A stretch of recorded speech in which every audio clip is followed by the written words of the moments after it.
Philip.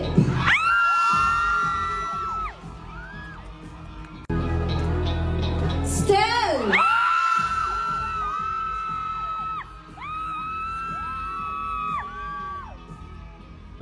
Once again, it's Stel.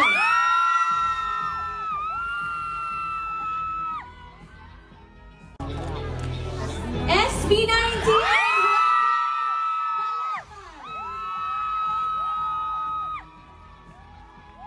Justin!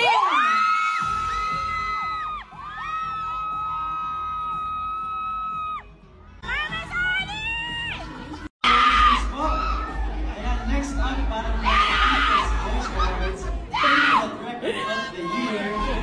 How it goes to...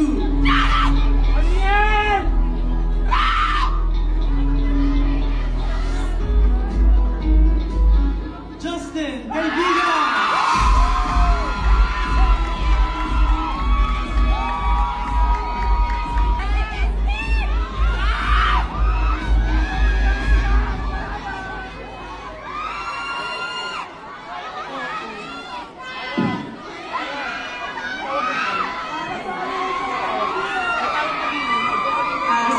Justin has a special message for all of you. I'm just so grateful, Paul, to be receiving this award because Kaibigan is the very first song I was able to finish. And I did not expect it to be what it is right now. Thank you so much, Rad Kids, for making this song much, much better. Sony Music for helping Kaibigan reach people. 1Z Entertainment, the people behind all these. SB Boys sa pang-aalaska nyo. And of course, 18, the Marisa. Sa lahat ng effort at pagmamahal. Maraming salamat po, you guys. You deserve this. SB19. Thank you all so much. It's such an honor to receive the award for the Best Rap Hip Hop Recording. Collaborating with Block 9 on this track was an incredible experience. A true meeting of passion, artistry, and storytelling. And big thanks also to our executive producers, 1Z Entertainment and Sony Music Philippines. Our amazing record producers, Rad Kids, for bringing this vision to life. Ganyan sila pag walang And of makeup. course, to our A-team, your support inspires us to keep creating and pushing back this one's for you. Maraming salamat. Thank you. Bisaya siya pero taga Cagayan. Pero lumaki siya sa Zamboanga with her lola. Kalakal by SB19. To award the Best Jazz Recording, please welcome the winner of Best Jazz Recording. Congratulations!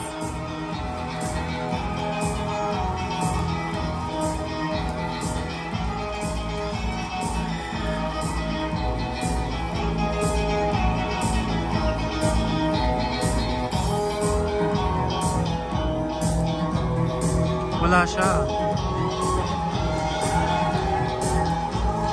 Ay, wala siya.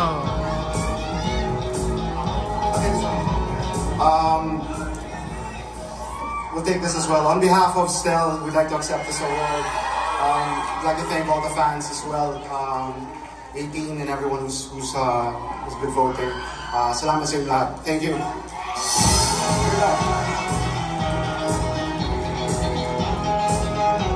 Now it goes to... Correct. Once again, it's Stel!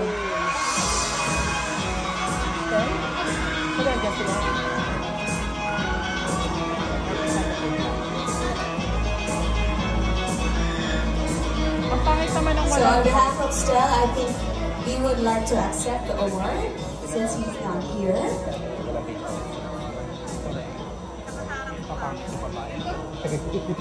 Ayan ba lalabas yung dito, boy?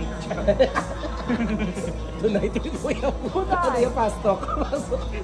Tonight with... Goes to... Ariana Grande and City.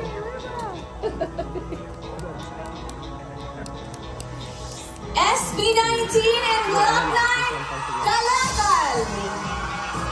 Ano pa na sila yung Ang wala ang artist. Correct.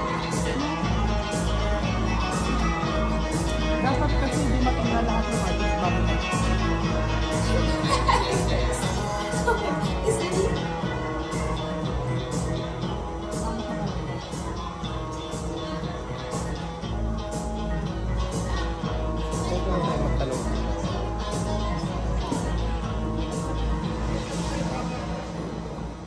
Maraming salamat, Awit Awards powered by Vibe. Proudly accepting this award on behalf of SB19 and Block 9. Congratulations again. For People's Voice Awards, favorite music video of the year, the Awit goes to basketball. Parang yung gift niya. Justin Shariel!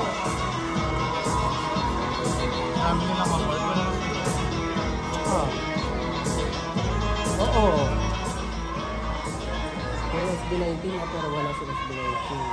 May phone-in message po si Justin para sa, yes, so I need my phone.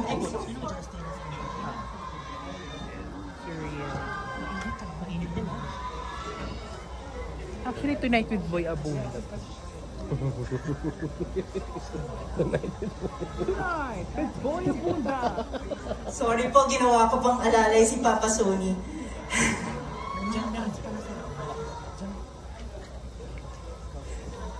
Okay.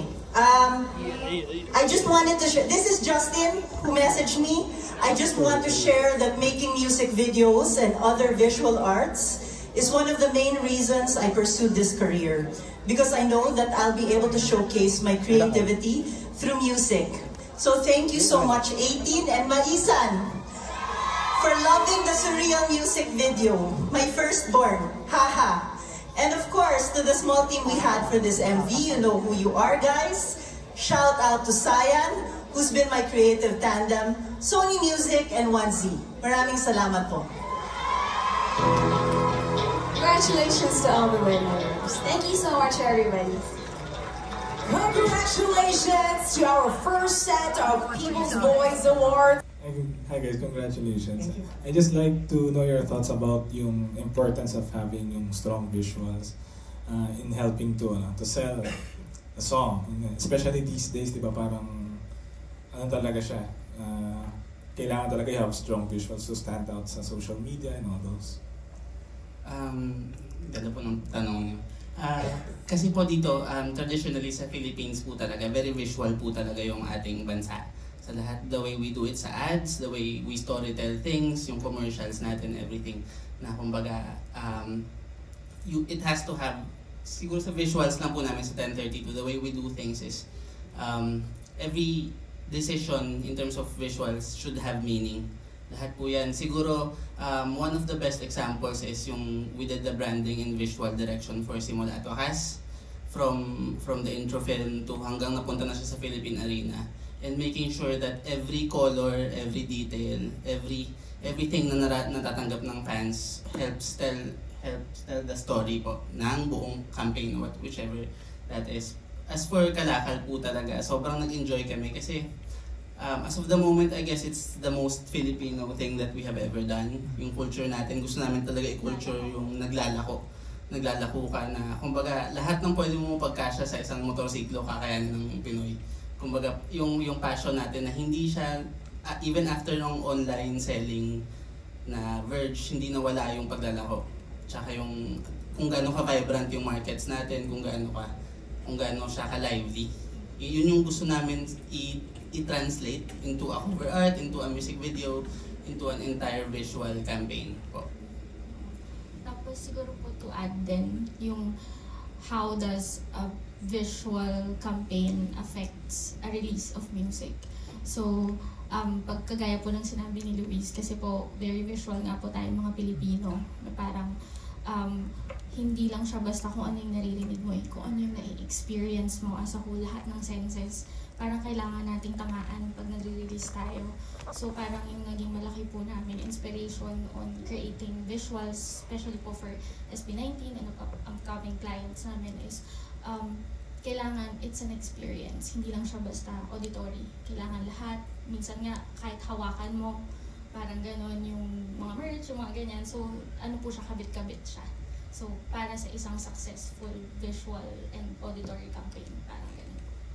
Yan. Thank you so much. Thank you po. Please post na lang for photos on our center stage.